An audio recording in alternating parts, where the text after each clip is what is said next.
বন্ধুরা আসসালামু আলাইকুম। আমি গ্রামে চলে আসছি। দেখো বন্ধুরা, অনেক সুন্দর একটা মোরগ ফুল গাছ। গাছটা কিন্তু অনেক সুন্দর লাগতেছে, যখন ফুল ফুটবে তখন আরও সুন্দর দেখা যায়। অনেক সুন্দর এই গাছটা। বন্ধুরা, আমি গ্রামে আসছি বাড়িতে আমার জালে পিঠা বানাইতে। আমি আজকে চলে যাব, আমার জালে পিঠা বানাইতেছে। আমি বললাম যে আমি বাইরে একটু ঘুরে আসি। আমার জালে মাজার জালে পিঠা বানাইতেছে। দেখো বন্ধুরা, কি সুন্দর একটা কলার কান, অনেক বড় একটা কলার কান। এখন আমি বাড়িতে চলে যাব। এই যে আমার মাজা যায় পিঠা বানাইতেছে।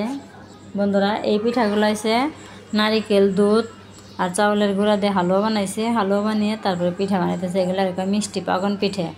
আমি আজকে বাসায় চলে যাব, এই জন্যে আমার জালে আমার মেয়ের জন্য কয়টা পিঠা বানিয়ে দিতেছে। এগুলো হচ্ছে মিষ্টি পাগন পিঠা। তাই পাগন পিঠাগুলো কিছু দিয়ে দেবো আমার মেয়ের জন্য। বন্ধুরা, আমরা কিন্তু আগে বাঁশের তিলটা কেটে ওই বাঁশের তিলটা দিয়ে সুন্দর করে ডিজাইন করে পিঠা বানাইতাম। আমার যা কি দিয়ে বানাই বন্ধুরা দেখাবো তোমাদের।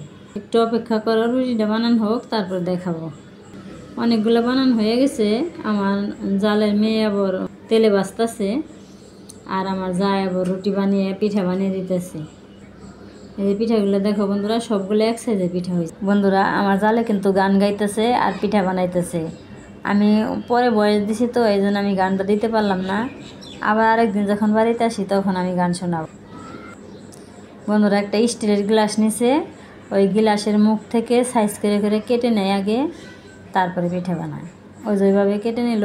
এই জন্য আমি সবগুলো পিঠা কিন্তু এক সমান হয়। ওই যে গোল করে করে কেটে নিতেছে, তারপরে ওগুলোর ভিতরে হালুয়া ভরবো, তাহলে সবগুলো পিঠা এক সামের এক সুন্দর হইব।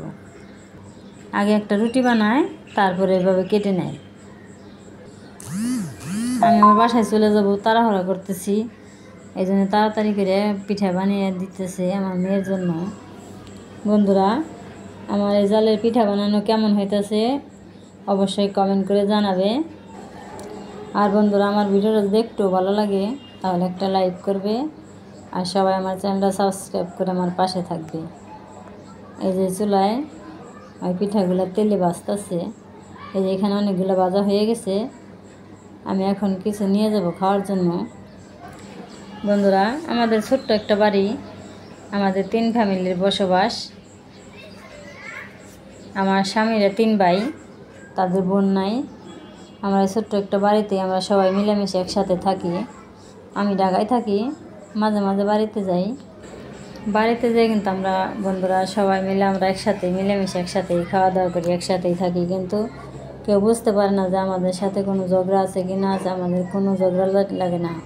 বন্ধুরা, আমি যে এখানে 3টা পিঠা আনছি খাওয়ার জন্য, মিষ্টি পিঠা, তো এই জন্য আমি বেশি আনি নাই। তাহলে আমার ভিডিওটা কেমন লাগলো অবশ্যই কমেন্ট করবে, আর সবাই পাশে থাকবে, সবাই সাপোর্ট করবে। আর কষ্ট করে যারা ভিডিওটা দেখলে সবাইকে অনেক অনেক ধন্যবাদ। সবাই ভালো থাকবে, সুস্থ থাকবে, সাবধানে থাকবে। আল্লাহ হাফেজ, আসসালামু আলাইকুম।